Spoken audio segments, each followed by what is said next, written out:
All right, guys, we're doing an air duct cleaning job today for a client in Redbud in Illinois.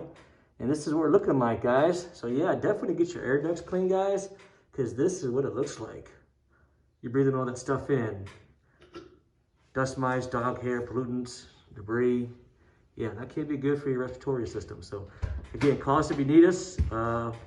We do serve the entire St. Louis and Midwest area. So thanks for watching. Stay tuned for the afterword. Hey, Facebook, YouTube, Ryan here, AO Cleaning. Just to let you guys know, this is the after work. It is clean. We are going to deodorize it when we're finished, and all is well. Thanks for watching. All right, guys, this is the before.